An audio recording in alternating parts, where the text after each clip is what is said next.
อัดแน่นเต็มคันเจ้าหน้าที่ของไทยสามารถสกัดจับรถตู้คนในงานเถื่อนจากสปป.ลาว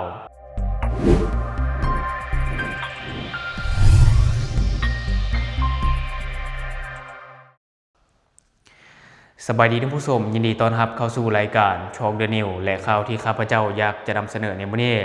ก็คือเจ้าที่ฝ่ายปกครองของไทยสามารถสกัดจับให้งานเถื่อนจากสปป.ลาวจำนวน12คนในระหว่างการลักลอบเดินทางเข้าประเทศไทยซึ่งว่าก็มีนายหน้านำพาลักลอบผ่านช่องทางธรรมชาติโดยในของข่าวข้าพเจ้าได้มาจากเพจสำนักข่าว CIA ประเทศไทยในเมื่อวันที่ 5 กุมภาพันธ์ 2026 ที่ผ่านมาเจ้าหน้าที่ตำรวจชุดปฏิบัติการตามแนวชายแดนจังหวัดอุบลราชธานีเจ้าหน้าที่ของไทยได้วางแผนสกัดจับขบวนการลักลอบขนแรงงานเถื่อนข้ามชาติปฏิบัติการสายฟ้าแลบเกิดขึ้นบริเวณถนนสาธารณะสายนาตาลหาโพชัยพื้นที่บ้านม่วงใหญ่หลังจากได้รับแจ้งจากสายลับว่ามีรถตู้ต้องสงสัยยี่ห้อโตโยต้าสีปอนเงินทะเบียน1ย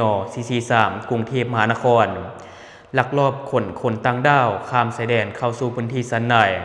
เจ้าหน้าที่จึงได้วางกำลังดักซุ่มจนกระทั่งพบรถคันดังกล่าวและได้ส่งสัญญาณให้หยุดเพื่อกดสอบจากการตรวจสอบพบท้าวอาทิตย์อายุ43ปีเป็นคนขับและท้าวอนุสรณ์อายุ33ปีนั่งข้างคนขับ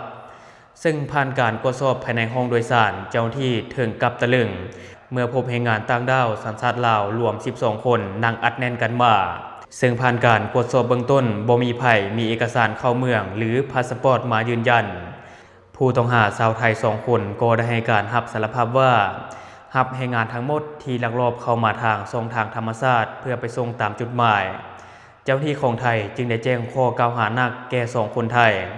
ฐานช่วยเหลือสุขเสื่องอำพรางและช่วยเหลือประการใดๆให้คนต่างด้าวหลุดพ้นจากการจับกุมส่วนแรงงานลาวทั้งหมด12คนถูกแจ้งข้อกล่าวหาเป็นบุคคลต่างด้าวหลบหนีเข้าเมืองโดยบ่ได้รับอนุญาตก่อนจะควบคุมตัวส่งให้กับพนักงานสอบสวนสภ.โพชัยเพื่อดำเนินคดีตามกฎหมายต่อไปและที่ผ่านไปก็จะเป็นเนื้อในข่าวข้าพเจ้าเชื่อว่าหลายคนก็อาจยังบ่ทันเข้าใจว่าเป็นหยังแรงงานเหล่านี้จึงลักลอบเข้าประเทศไทยทั้งที่มี MOU และประเทศไทยก็เปิดรับแรงงานลาวอยู่ตลอดข้าพเจ้าก็เชื่อว่ามันมีหลายสาเหตุที่เฮ็ดให้แรงงานเหล่านี้บ่ยอมไปเฮ็ดบัตรให้มันถูกต้องสาเหตุที่1อาจจะเป็นย้อนว่า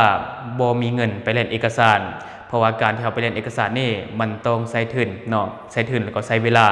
เห็นให้หลายคนไปก่อนแล้วค่อยมาเฮ็ดตามหลังสาเหตุที่2อาจจะเป็นย้อนว่าต้องการไปด่วนเนาะต้องการไปด่วน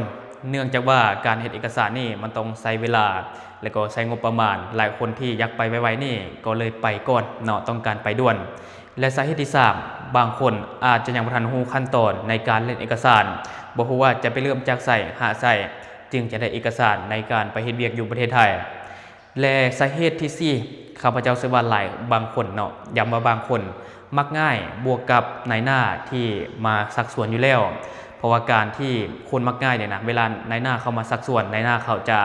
จ่ายให้ก่อนในเรื่องของค่าเดินทางต่างๆไปฮอดพุ่นเฮ็ดเวียกแล้วจึงใส่กันโดยสาเหตุแล้วนี่เห็นให้หลายๆคนเลือกไปแบบผิดกฎหมายแต่ถ้าหากว่าจะให้ข้าพเจ้าแนะนำข้าพเจ้าคิดว่าไปถูกต้องตามกฎหมายจะดีกว่าเพราะว่าการที่เราไปถูกต้องตามกฎหมายนี่มันก็มีข้อดีหลายอย่างอันที่1เลยก็คือว่าเดินทางเข้าออกไทยสะดวกสบายและก็สบายใจในเวลาที่เราอาศัยอยู่ในประเทศไทยหั่นข้อที่2ก็คือว่าเว้าเรื่องได้รับเงินเดือนและก็สวัสดิการต่างๆตามกฎหมายของไทยและข้อที่3ก็คือได้รับการคุ้มครองเวลาเกิดเหตุร้ายแรงในขณะที่เราอาศัยอยู่ประเทศไทยสรุปก็คือจะมีสวัสดิการดีๆหลายๆอย่างถ้าว่าเฮามาวิเคราะห์เบิ่งแล้วการที่เฮาไปแบบลักลอบไปแล้วก็การที่เฮาไปถูกต้องตามกฎหมายนี่มันก็มีข้อดีและก็ข้อเสียแตกต่างกันหลายคนก็ไปวิเคราะห์เอาเนาะถึงแม้ว่าการที่เฮาไปถูกต้องตามกฎหมายนี่มันอาจจะใช้ทุนแล้วก็ใช้เวลาแต่ว่ามันปลอดภัยแล้วก็มีข้อดีหลายอย่าง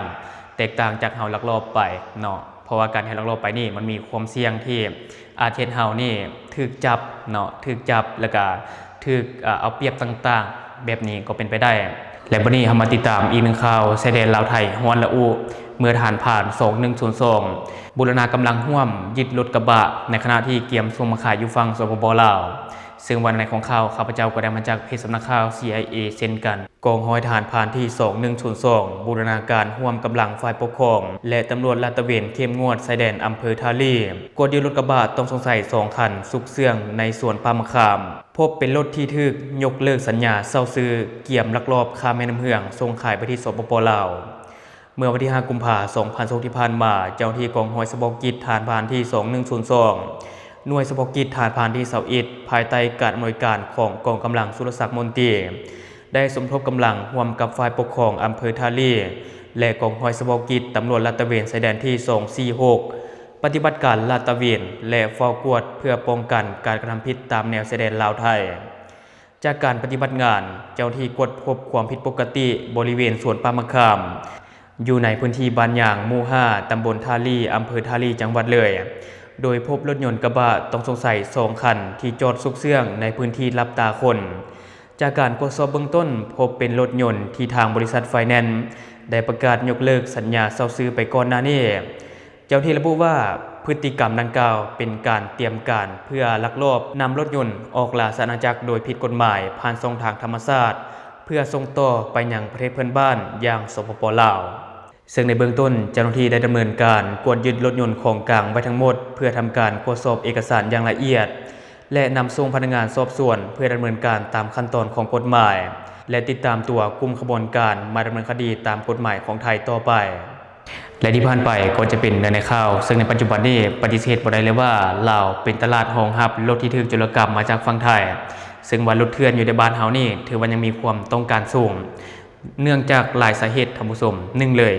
รถสภาพดีราคา1 ใน 3เท่านั้นและสาเหตุที่2ก็คือว่ารถที่ถูกโจรกรรมมาจากฝั่งไทยหรือว่ารถเถื่อนนี่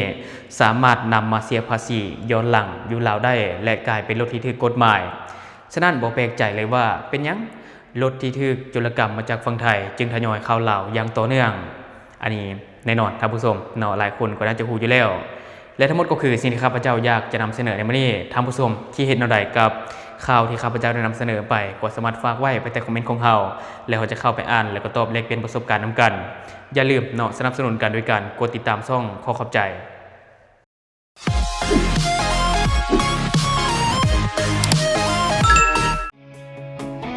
ข่าวสารที่หลากหลายวิเคราะห์ตรงประเด็นอัปเดตใหม่ทุกวันเช้าสายกลางวันเย็นก่าวติดทุกเหตุการณ์นำเสนอให้ทุกท่านได้เห็นโปรดกดติดตามไว้ช่อง Talk the News Talk the News Talk the News Talk the News Talk the News นำเสนอโดยคนลาว